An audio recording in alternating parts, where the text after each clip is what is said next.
किसान मजदूर संगठन के राष्ट्रीय अध्यक्ष ठाकुर पूर्ण सिंह ने पानीपत राजपूत भवन में प्रेस वार्ता में रूस यूक्रेन युद्ध में फंसे भारतीय युवाओं की गंभीर स्थिति को उजागर किया। हाल ही में रूस से लौटे युवाओं ने बताया कि उन्हें झूठ बोलकर सेना में भर्ती किया गया और युद्ध में धकेला गया।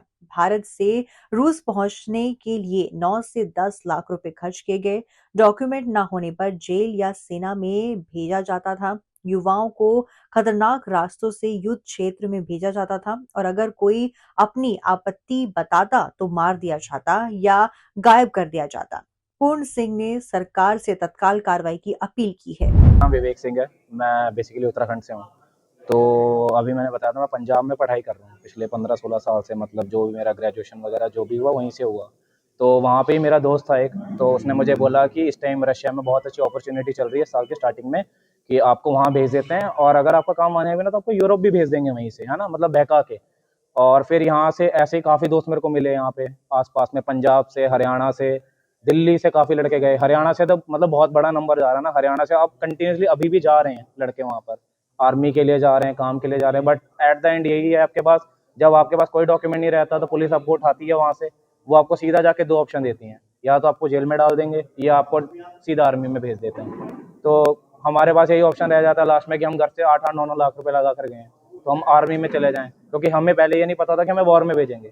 वहाँ पे कहा यह जाता है आपको बंकर खोदने हैं, या अगर आपको कोई टेक्निकल काम आते हैं, कंप्यूटर का काम आता है, या आपको बिजली का कोई काम आता है, आपको वो काम दे देंगे। बट सारी बातें झूठ निकलती हैं जब आप ग्राउंड रियलिटी देखते हो जाके वहाँ पे। सीधा आपको मार्कोव भेज देते हैं, कॉन्ट्रैक्ट कराते हैं। मेनली जो इंडियन से कॉन्ट्रैक्ट होते हैं वो होते हैं चेलेबिंस्क के शहर है एक रशिया में, और एक इवानोवा करके शहर है, ठीक है, व्लादिमीर के पास में आता है। तो वहाँ पे आपको ले जाते हैं, वहाँ पे आपका डीएनए टेस्ट वगैरह करा के सब कुछ करके 3-4 दिन का प्रोसेस है, आपका कॉन्ट्रैक्ट करा के आपको भेज देंगे मार्कोवका में और लुगांश में। ये दो ट्रेनिंग सेंटर हैं रशिया के जहाँ पे ये लोग ट्रेनिंग करवाते हैं। ट्रेनिंग बोलते हैं 3 महीने की। मुझे 5 दिन की ट्रेनिंग करा के इन्होंने भेज दिया था। 5 दिन की ट्रेनिंग के बाद इन्होंने हमें फ्रंट लाइन पे कुपियांस्क भेजा। वहाँ पे जाके कुछ लड़कों को नदी पार करा के भेजते हैं यूक्रेन में। बट मेरी किस्मत ये अच्छी थी कि थोड़ा लैंग्वेज की वजह से, कि लैंग्वेज में अडॉप्ट कर रहा था जल्दी, तो कमांडर ने बोला आपकी उम्र भी छोटी है, आप 19-20 साल के हो, तो आपको यहीं पे रखते हैं अपने पास, कि आप यहाँ पे लैंग्वेज और सीखो। और कुछ इंडियंस के साथ कम्युनिकेशन में प्रॉब्लम हो रही थी क्योंकि लड़के हरियाणा से थे, तो उनको हरियाणवी लैंग्वेज पकड़ने में, क्योंकि हरियाणवी और हिंदी में बहुत फर्क आ जाता था वहाँ पे। तो जो हिंदी बोलने वाला ट्रांसलेटर भी था, उन्होंने ट्रांसलेटर रखे हुए हैं स्पेशली इंडियंस के लिए, कि जो इंग्लिश बोलते हैं, हिंदी बोलते हैं, और रशियन ट्रांसलेटर जो रशियन भी बोलता है। तो उस तरीके से इन्होंने हमें बहका के, ठीक है, सब कुछ करा के, फिर जब मैं वहाँ पे गया उस टाइम वहाँ पे 50-60 इंडियन लड़के थे ऑलरेडी। तो मैंने उनको पूछा तो उनकी जुबान ही नहीं खोलती थी। मतलब वो इतने डरे हुए थे उस टाइम पे कि अगर कुछ बोल दिया, कुछ कह दिया गलत, तो शाम को ये नहीं पता कि शाम को बचेंगे कि नहीं बचेंगे, क्योंकि खुद भी गोली मार देते हैं अगर आपने कुछ गलत बोल दिया। तो पिछली बार ऐसा ही हुआ था केस। एक लड़का था, उसने शायद अपना नंबर भेजा या वीडियो बनवा दी, उस लड़के को 15-20 मिनट के अंदर इन्होंने गायब कर दिया। अब ये हमें भी नहीं पता कैसे कर दिया, किसने खबर दे दी कि 15-20 मिनट पहले हमने वीडियो भेजी, 20 मिनट में ही वो वीडियो इनके पास भी पहुंच गई। इन्होंने स्पेशली हमें वीडियो दिखाई लाके कि ये वीडियो किसने बनाई, ये लड़का कहाँ है। हमने उसे बहुत छुपाया, बहुत करा, बट नहीं बचाए। आए, उसे उठाया, उन्होंने जबरदस्ती उसके बैग उठाए, बैग थे जो आर्मी वाले, उठा के ऐसे गाड़ी में डाला। उसके बाद हमें भी नहीं पता, कर्नाटका का लड़का था। अभी ये नाम मुझे याद नहीं है क्योंकि उन्होंने निक नेम दे रखे थे। निक नेम में उसका नाम था, उन्होंने साउथ नेम दे रखा था उसको, क्योंकि डायरेक्शन के नाम पे हमारा मेरा ईस्ट रखा हुआ था।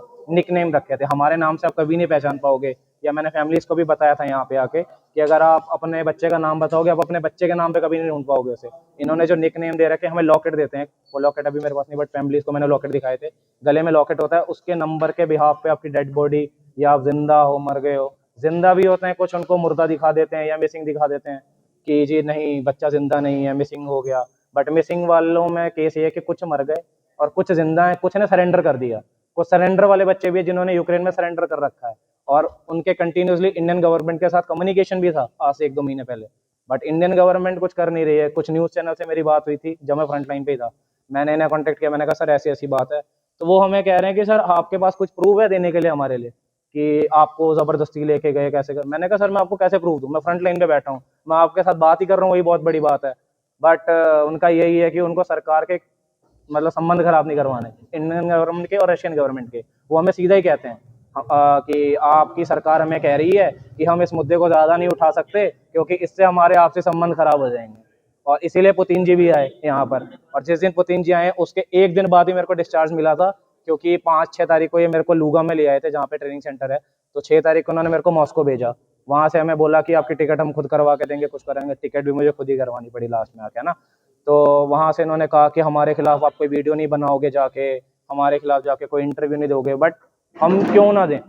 अगर हमारे साथ के लड़के मर रहे हैं, है ना, ज़बरदस्ती उनको लेके जा रहे हो, किसी का एक बच्चा है, किसी का एक अमृतसर से फैमिली है, उनकी वाइफ है, उनका एक बच्चा है, वो अपाहिज है, ठीक है, वो क्या करेंगे, कहाँ जाएंगे? उनके पास कोई ऑप्शन नहीं है। वो कंटिन्यूसली मुझे कॉल कर रहे हैं। कुछ लड़के जो वापस गए, अब तक 32 से 40 लड़के वापस आ चुके हैं इंडिया, बट कोई भी सामने नहीं आना चाहता। उनको ये डर है कि पता नहीं हमें क्या ही कह देंगे।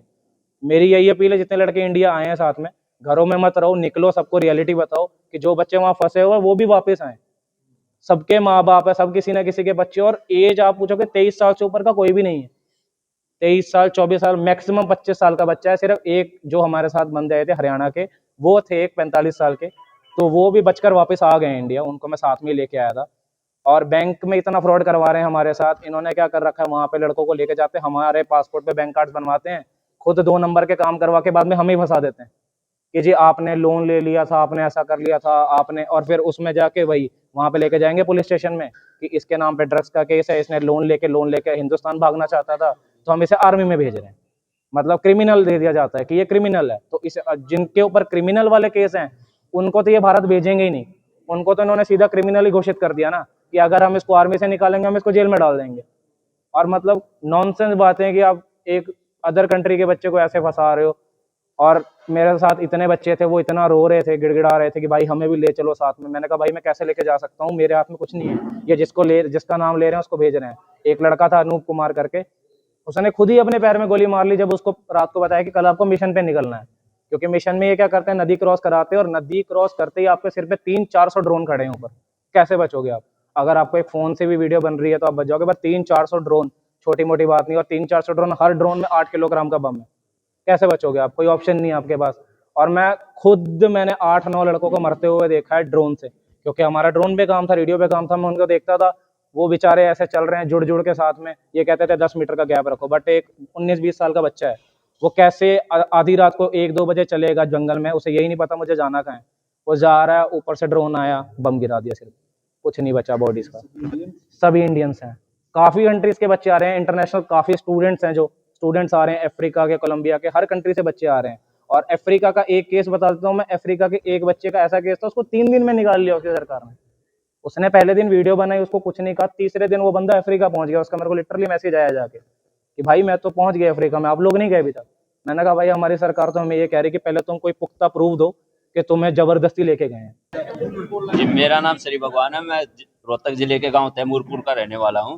ये मेरा भांजा गांव तैमूरपुर डिस्ट्रिक्ट रोहतक, संदीप नाम है जी। और ये 23 सितंबर 2024 को गया था रशियन वीजा में, वो स्टडी वीजा लगा कर गया था रशिया में। तो पहले तो वो काम करता था रेस्टोरेंट में। उसके बाद भाई उन्होंने 10 महीने काम करने के बाद वहाँ पर एक एजेंट मिला। जो एजेंट था वो अपने इंडिया से ही था। तो उसके साथ उसके ताल्लुकात बढ़े, और उसने उसको बताया कि भाई मैं आपको अच्छी खासी सैलरी दिला दूंगा, और आपको एक रशियन आर्मी में भर्ती करवा देता हूं, जो आपको कुक का काम है, और आपको हल्का फुल्का ही काम है, और 10 लाख रुपए आपको एग्रीमेंट दिया जाएगा, और 2.5 लाख रुपए पर मंथ की सैलरी दी जाएगी। ये उसको बताया गया था। और ये 1 साल के लिए एग्रीमेंट था, 10 लाख रुपए। जब उसने उसको बताया तो वो उसके झांसे में आ गया, और उसने एग्रीमेंट साइन कर लिया। जो कि वो एग्रीमेंट था वो रशियन भाषा में ही था, रशियन लैंग्वेज में था। तो वो उसको है ना ट्रांसलेट नहीं कर पाया, और जो 10 लाख रुपए उसको बताया गया था उसके खाते में, जो रशियन खाता उसमें डाल दिए गए थे, लेकिन वो हमारे यहाँ ट्रांसफर नहीं कर पाया था उस पैसे को। उसके बाद उसको बताया गया था कि भाई 3 महीने की ट्रेनिंग आपको दी जाएगी, और उन्हें 3 महीने की ट्रेनिंग देने के बजाय उसको 10 दिन की ट्रेनिंग देने के बाद उसको है ना बंकर में भेज दिया गया आगे। जो उसके बाद उसको पता चला कि भाई मेरे को तो यहाँ पर तो गलत फंसा गया है। फिर उसने कमांडर का फ़ोन लेके हमसे कांटेक्ट किया। उसने बताया कि भाई मेरे को तो गलत फंसा दिया, और यहाँ पर तो जान का बहुत खतरा है, और मेरे को झूठ बोल के फंसा गया था। फिर उसको जी 5 दिन हमारी लगातार बात हुई। लास्ट हमारी बात 1 अक्टूबर को हुई थी, 1 अक्टूबर 2025 को हुई थी। उसके बाद कोई बात नहीं हुई हमारी उनसे। और उन्होंने बताया था कि भाई आज मेरे को आगे भेजेंगे बार में, और अब मेरे पता नहीं जी क्या होगा। मतलब ये मेरी भी शायद आखिरी मुलाकात हो, आखिरी बात हो हमारी। क्या अपील करते हैं? हम तो भारत सरकार से ये अपील करना चाह रहे हैं कि जो हमारे बच्चों को किसी भी हाल में हो सुरक्षित वापस लाया जाए। हमने इस बारे में मंत्रालय और कई MP MLA के भी मिल चुके हैं और बार बार चक्कर काट रहे हैं दिल्ली के। हमने ये दो बार धरना प्रदर्शन भी किया जंतर मंतर पे, एक तो 3 नवंबर को किया था और एक दिसंबर को किया था, लेकिन सरकार से हमें कोई अच्छा सा आश्वासन नहीं मिल रहा है। हम तो यही चाहते हैं कि भाई हम तो कहीं भी जाते हैं तो यही आश्वासन देके टाल दिया जाता है कि भाई आपकी कार्रवाई चली हुई है और आप हमारे कांटेक्ट में रहो और हम ये बाहर निकाल के लाएंगे बच्चों को। मेरा नाम श्री भगवान है जी। जम्मू कश्मीर, राजस्थान, हरियाणा, उत्तराखंड, उत्तर प्रदेश के बच्चे यहाँ से दलालों के द्वारा बहका के कि आपको स्टडी वीजा या यहाँ आप आओ, यहाँ नौकरी है, फिलहाल रशिया में बहुत नौकरी है, वो यहाँ से सब बच्चे गए। ये सन 2023 से लगातार चर्चाएं चली और वहां से कुछ बच्चे जब गायब होने शुरू हुए तो यहाँ के जो उनकी फैमिली थी, उनके माता पिता थे, उन्होंने जब संपर्क करा तो जैसे इस भाई ने बताया कि संपर्क होने के बाद उन बच्चों की या तो डेड बॉडी आई, लगभग 5 से 6 बच्चे अब तक भारत में आए। और दुर्भाग्य ये है कि उनके जो वो वहां से आए तो उनके आने के बाद उनके शरीर पर रूस की ही वर्दी थी, उनका ही फ्लैग था। उन्हें ना कोई पैसा दिया गया, ना उनके साथ कोई ऐसा व्यवहार करा गया सैनिक जैसा, ना उन्हें कोई सैनिक सम्मान दिया गया। लेकिन दुर्भाग्य यह है कि भारत की सरकार इसमें किसी प्रकार के बच्चों को लाने की किसी प्रकार की कार्रवाई नहीं कर रही। ये सब लोग पिछले 3 महीने से पीड़ित हैं, दर दर की ठोकरें खा रहे। गृह मंत्रालय ये गए, विदेश मंत्रालय ये गए, और सच्ची बात यह है कि जब ये विदेश मंत्रालय गए जयशंकर जी के वहां, तो वहां जाके इन्हें पता लगा कि उनके पास भी 62 बच्चों की लिस्ट है। फिर देखिए दुर्भाग्य भारत सरकार का कि अपने देश के बच्चे जो रसिया ने, रूस ने जबरदस्ती या तो क्रिमिनल बना के या उन पर मुकदमे लगा के या तो जेल डाल दी। 2 शर्तें हैं, या तो जेल में रहोगे 20 साल या फिर रूस के बॉर्डर पे लड़ने के लिए जाओगे। अब या तो वो जेल में है, फिर उन्हें जेल से निकाल लेंगे, फिर उन्हें वहां भेज देंगे। ना कोई पैसा दिया जा रहा उन्हें, ना किसी प्रकार की सुविधा है, और मात्र मरने के लिए उन्हें बॉर्डर पे भेज दिया गया। हम किसान मजदूर संगठन ने पहले भी 1 महीना पहले ये आह्वान करा था सरकार से कि आप इसमें बहुत जल्दी निर्णय लें और बच्चों को वापस लाएं। यदि ऐसा नहीं होता तो इसी पानीपत से हम लोग दिल्ली तक की पैदल यात्रा शुरू करेंगे, जिसका नाम हम रखेंगे कि हमारे बच्चे रूस से सुरक्षित सरकार लावे, और पानीपत से दिल्ली तक पैदल यात्रा की शुरुआत करेंगे, जिसके आज सब परिवार के लोग आए, इनके साथ बैठ के तारीख तय करके और फिर यहीं से यात्रा की शुरुआत। क्या मानते हैं क्यों नहीं ला पा रही सरकार? क्या है ना, पहले मैं आपको बताऊं कि 5 दिसंबर में यहाँ पुतिन जी आए थे। तो जब पुतिन जी यहाँ 5 दिसंबर में आए तो हम लोग, ये लोग मेरे पास गए थे, मेरा जिला मुजफ्फरनगर है, वहां गए। तो मैंने इन्हें उस समय ये कहा कि भाई 5 दिसंबर को पुतिन जी आएंगे, हम एक यात्रा की ऐसे शुरुआत करें कि हम 5 दिसंबर में ही दिल्ली पहुंचे। और हमारे संबंध जब रूस के साथ इतने अच्छे हैं तो फिर हम क्यों ना, मतलब राष्ट्रपति और प्रधानमंत्री दोनों मिलकर हमारे बच्चों को वापस लावे। लेकिन यहाँ की सरकार रूस के साथ अपने संबंध अच्छा रखना चाहती है। हमारे बच्चे लाख मर जा, सरकार को इस बात की कोई चिंता नहीं है। जबकि भारत में यदि कोई सरकार है और हमारे प्रधानमंत्री जी को, हमारे विदेश मंत्री जी को यदि विदेश मंत्री बनने का मौका मिला, प्रधानमंत्री बनने का मौका मिला, तो हमारी वोट से बनने का मौका मिला। रूस की वोट से वो प्रधानमंत्री, गृह मंत्री या विदेश मंत्री नहीं बने। इसलिए हमारा उनसे आग्रह है कि भारत के लोगों की सुरक्षा करना आपका धर्म भी है और अधिकार भी है। इसलिए बच्चों को आप वापस लाओ। संबंध हमारे जब अच्छे होंगे जब हमारे बच्चे सकुशल वापस आओगे, और यदि हमारे बच्चे सकुशल वापस नहीं आओगे तो भारत सरकार के भी और रूस सरकार के खिलाफ भी प्रदर्शन आंदोलन करें। आप कितने परिवारों से मिले? लगभग मैं 27-28 परिवारों से अब तक मिल चुका, और जिन परिवारों से मैं मिला वो परिवार लगातार, इसमें क्या है, सबसे बुरी बात क्या है इसमें कि जैसे परिवार के लोग मिले और मेरे से बताया या आपसे बताया आज मीडिया के माध्यम से, तो जो बच्चे, अभी मैं 3 दिन पहले जब फरीदाबाद था तो मेरे से एक वकील हैं जो संपर्क में, एक बच्चे के संपर्क में है, वो अपनी लोकेशन भी बता रहा, बंकर से फोन पे बात भी कर रहा। उन्होंने सरकार को भी बताया, उनके यहाँ की जो सांसद हैं अनुप्रिया पटेल, उन्हें भी उन्होंने बताया। लेकिन कमाल की बात है कि 3 दिन के बाद वो बच्चे गायब हो गए। आज अगर आपने कोई सूचना दी, वो फिर गायब, उन्हें या तो मार दिया जाएगा या उन्हें वहां से हटा दिया जाएगा।